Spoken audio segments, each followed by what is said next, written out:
All right, boys and girls, this is the last 2 chapters of Junie B. Jones, First Grader at Last. We left off with chapter 6, and we are now on chapter 7, Good Guessing. The nurse called Mother at her work. She tattletaled about the glasses.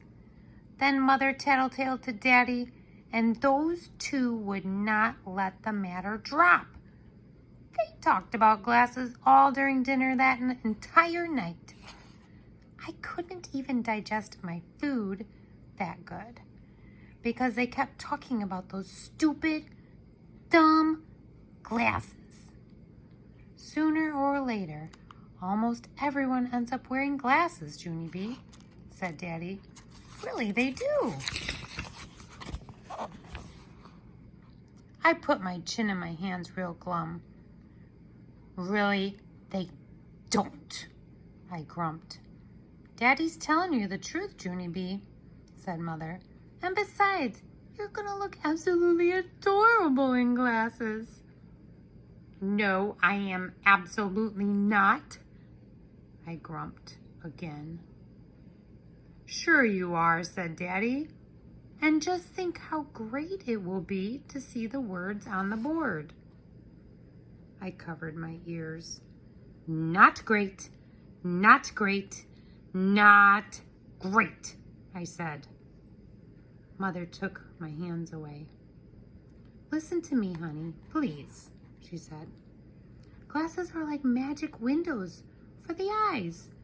When you put them on, poof, the whole world becomes crystal clear. I did a huffy breath. Poof yourself, I grumped. After that, Mother picked me up and she carried me to my room because that was one grump too many. The next morning, Daddy took me to the eye doctor. The eye doctor did lots more tests with me. They were sort of fun, only I didn't tell Daddy. Also, the doctor put drops in my eyes. Drops make your eyeballs get biggish and darkish. Eyeballs look very attractive that way.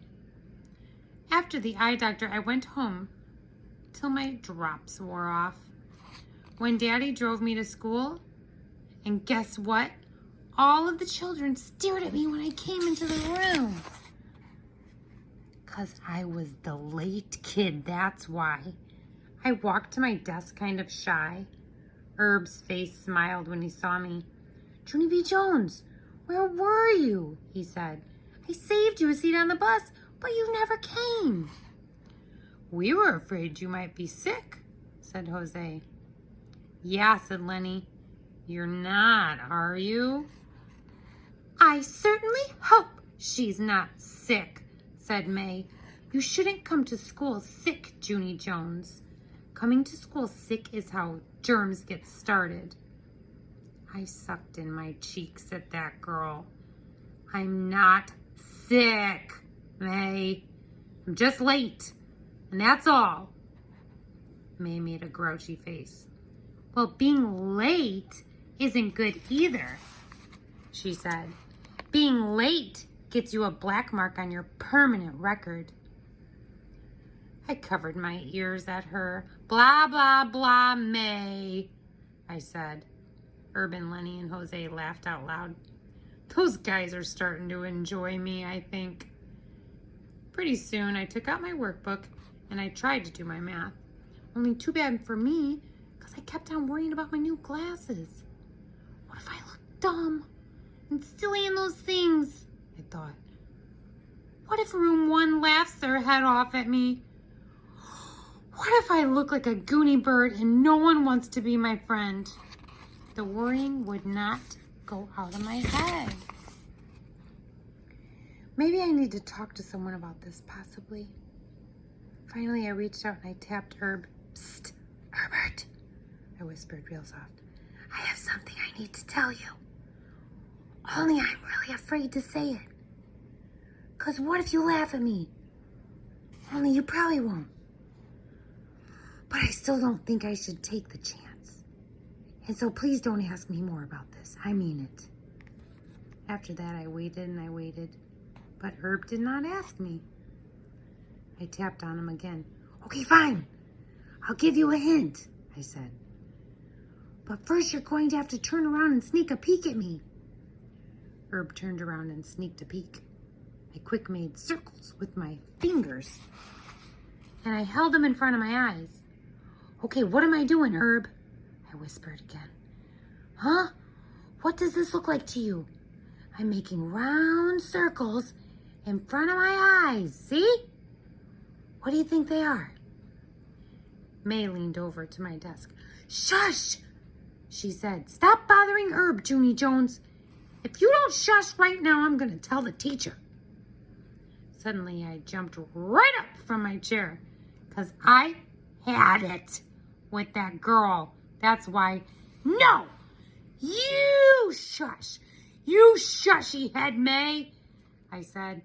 I am not even bothering Herbert. I'm giving him a hint about my new glasses. And that has none of your beeswax, sister.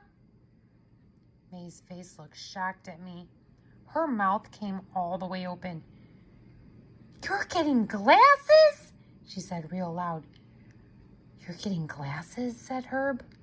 You're getting glasses, said all of room 1. The children stared and stared. My head felt hottish and sweatyish. I sat back down in my chair. Then I looked at Herb kind of sickish. And I whispered the words, good guess.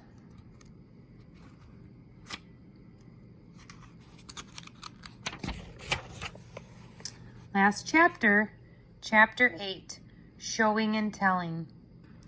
Friday, dear first grade journal. Today I bought my new glasses to school.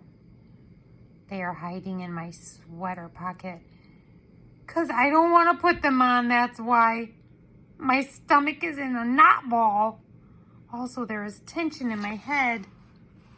We are having show and tell soon. I wish this day was over. From Junie B, first grader.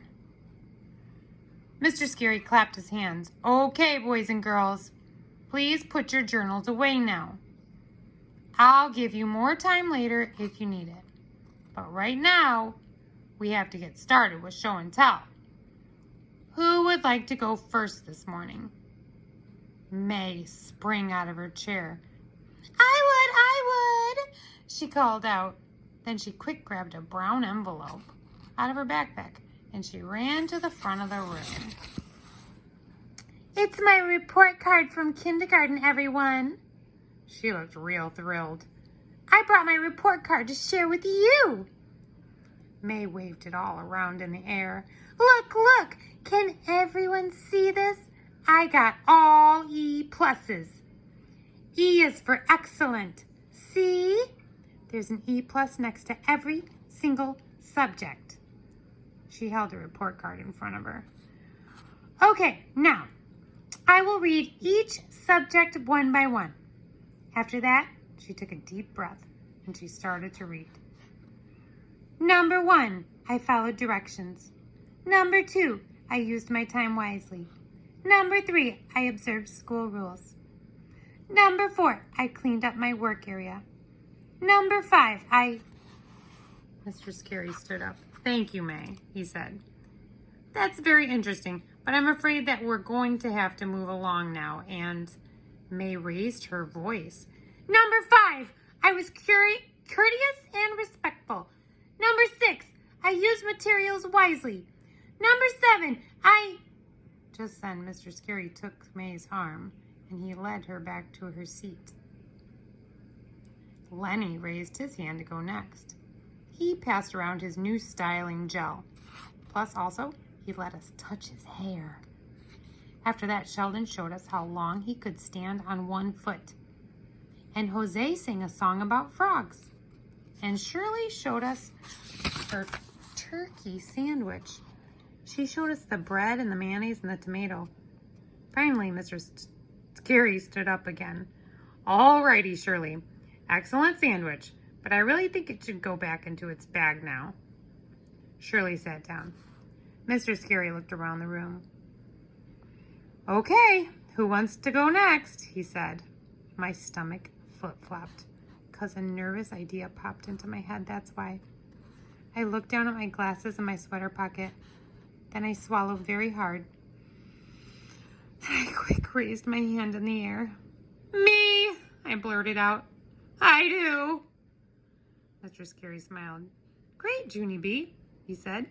"Did you bring something to share?" I quick pulled my hand down again. "No, I just changed my mind." My heart was thumping and pumping. I peeked at my glasses one more time. Then all of a sudden, my legs stood up and they rushed me to the front of the room. My knees were wobbly and shaking. I bent over and did deep breaths. Mr. Scary came over to me. "Are you okay, Junie B?" he asked. "Would you like to sit down and wait to do this another day?" "No," I said. "I want to get this over with." Then fast as anything, I reached into my pocket and I pulled out my new glasses. May started to laugh. It was loudish and meanish. "Look, it's her glasses," she yelled. "She brought her glasses for show and tell, and ha! They're purple." Tears came into my eyes. I quick covered my face with my hands. I wanted to sit down real bad, but my legs would not even move. I stood there frozen.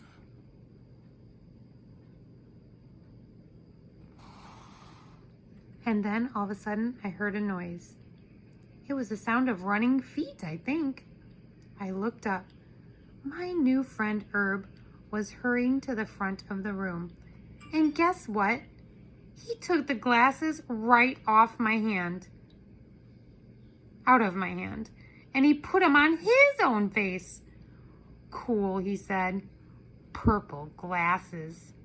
He looked all around. "Wow," he said.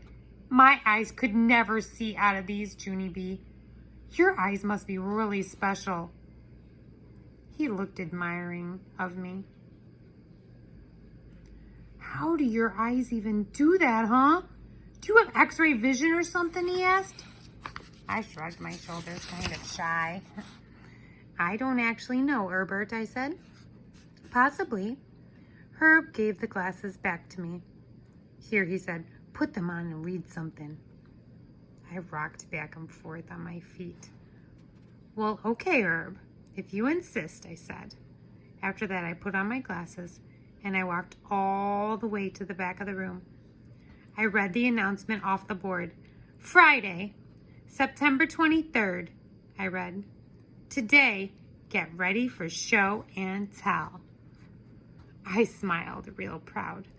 "The end," I said. After that, I went back to my desk. Herb hurried over to me. He gave me a high five. And guess what? Lenny and Jose gave me high fives too. Mr. Scary did a thumbs up.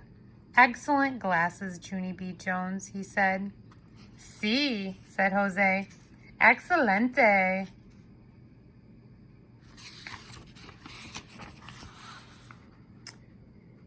"Yes," called Lucille. "I like those glasses too, Junie B, because purple is a popular fashion color this fall."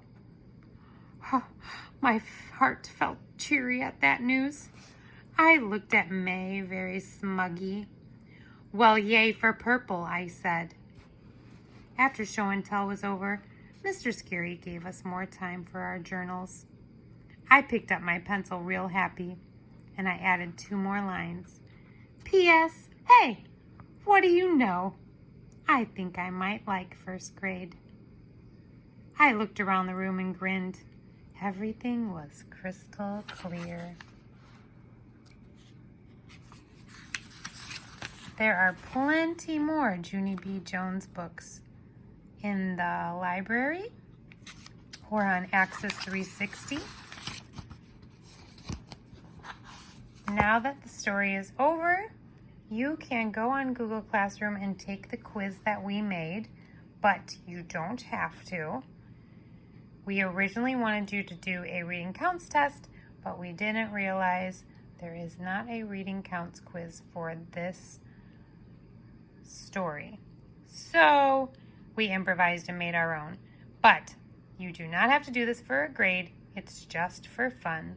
I hope you enjoyed Junie B. Jones and that you read more Junie B. Jones in the future. Thank you.